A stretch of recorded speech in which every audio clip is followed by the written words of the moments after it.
Hello everybody, I'm David with Two Sean's. This video I'm going to be showing you how I do a mass production of cutting boards. This run is going to be between 48 to 52 boards, not exactly sure. Might have a little bit of wasted wood, so just sit back and watch. And you think you want to make cutting boards for a living? Well, this is what you're going to have to do.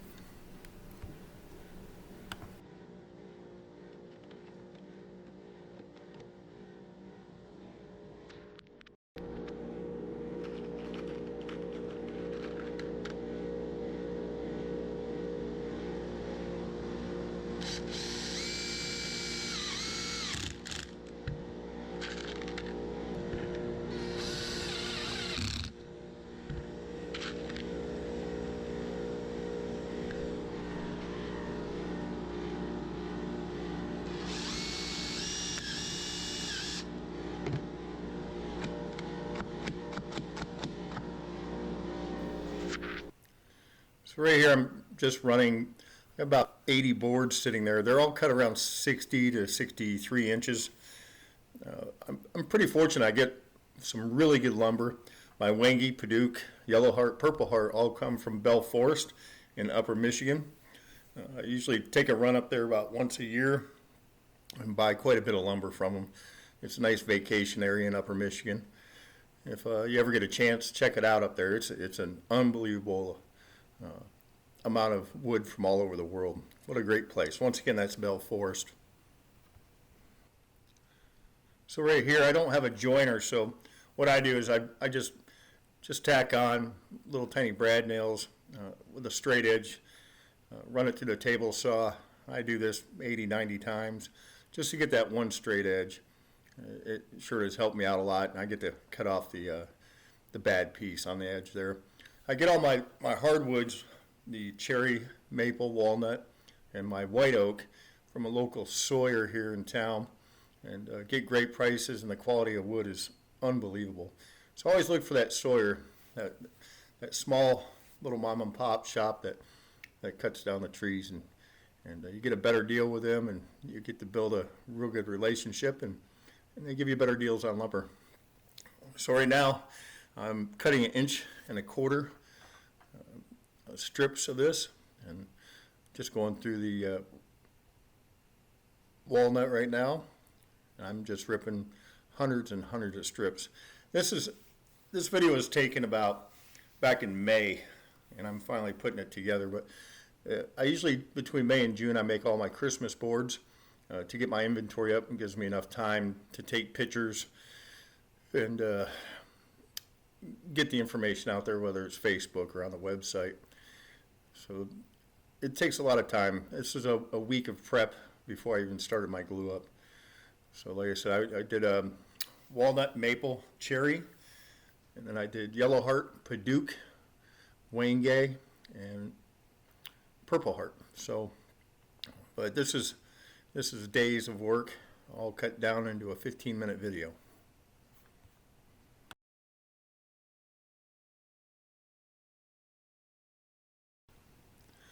So right here I'm cutting 1/8 inch strips, which makes me sad because every time I cut an 1/8 inch strip, I'm losing an 1/8 inch of wood to sawdust, the old dust collector.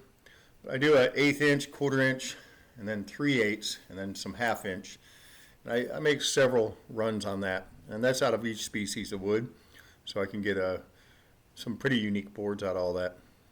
Right here's some Wangi going through there, some hardwood, but it's enjoyable.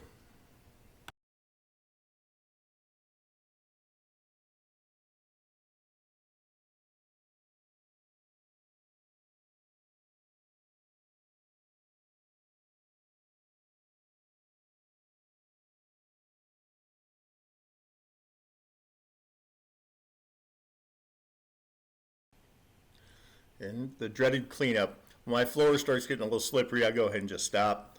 And you can see all the lumber sitting there that I still have to rip down into their 1.25 inch rips. But it's time to clean up and then get back at it.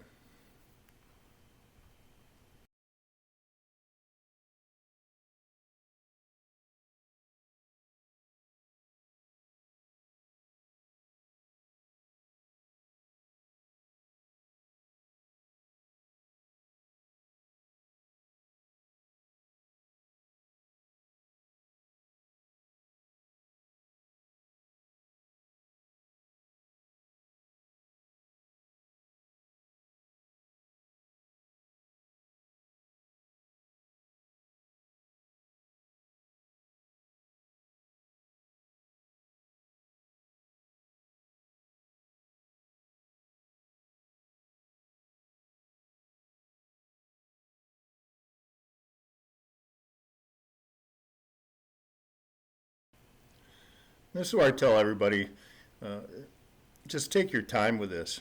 Go nice and easy, keep your fingers safe, keep your eyes and hands just always in tune with each other, never look away. This is the danger part. This is not a saw stop, but you know that the saw stop will protect your fingers, but I don't have one, so I just take my time. And sometimes you gotta throw a shim in there to get it through, and then if it just doesn't want to go through, throw it to the side and come back to it later. And just take your time, nice and easy. You should be able to cut this nice and smooth, nice, clean, easy cuts, and just let the saw do the job. Don't force it. I tell everybody that with any tool. Just let the tool do the work and don't force things through. The cleanup is massive, so I'm pretty fortunate. I'm done ripping, so I'm going to clean the shop up and get on to the next step.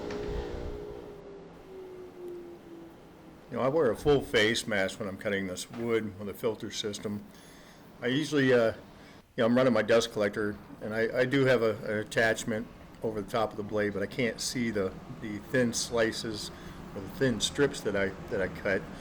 So I choose not to use that.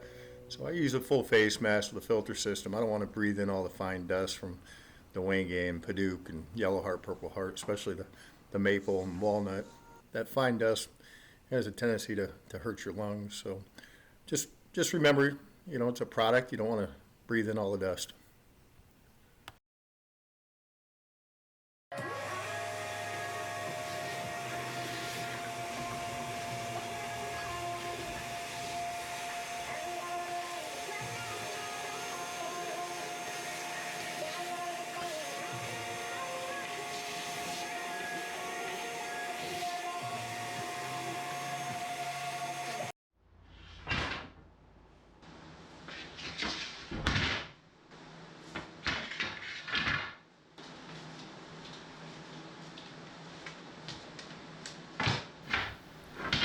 So my length, like I said, most of my lengths of my strips are around 63 inches.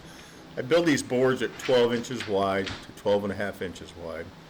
And the reason I make them a long length like that is because I can do a big board glue up. I actually get 3 boards out of that, and sometimes I get a 5 or 6 inch piece at the end left over. And what that does, it eliminates my snipe, whether it's through the planer or the drum sander. So and my glue up is a lot faster. So I'm basically getting 3 boards out of 1 glue up, and I just find that when you're doing production like this, it's a lot better this way than individual board glue ups because you have a lot more waste that way. So if you're going to make 3, 6, 9, 12 boards, you know, 3 board glue up is one time. One glue up equals 3 cutting boards. So it's just a good way of doing it, and you don't have all that edge waste. So you get to play around, put your own colors together, and just enjoy that time. You worked hard to get all those strips cut. Now it's time to make the beauty part of it.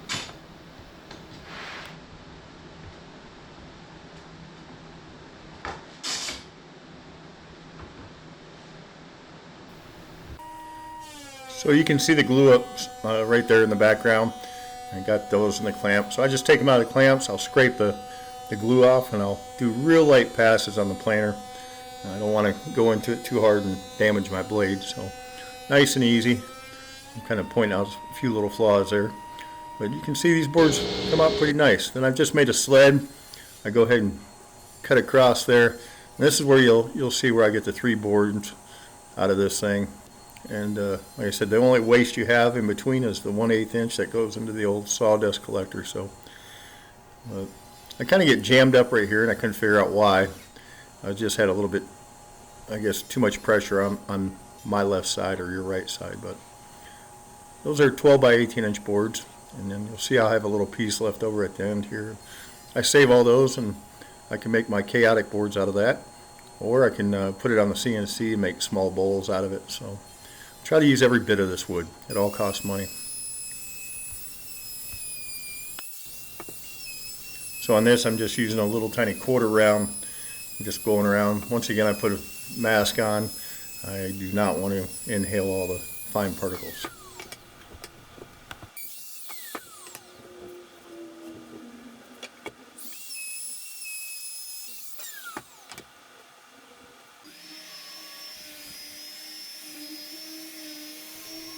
we all know about this. You're going to sand. And I usually start out around 80 grit and work my way all the way to 220. And then it's time for oil. These boards are absolutely gorgeous.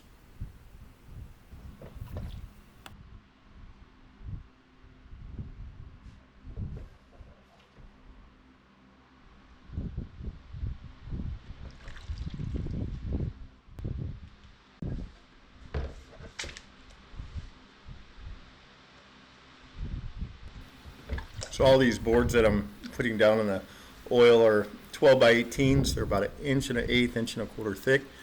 I have a drying rack that I just slide them from one tub to the other.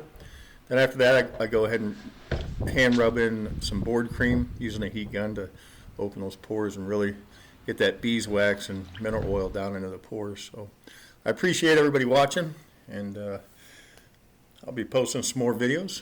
You guys take care. Hit that like button, subscribe, and look forward to any comments. Thanks.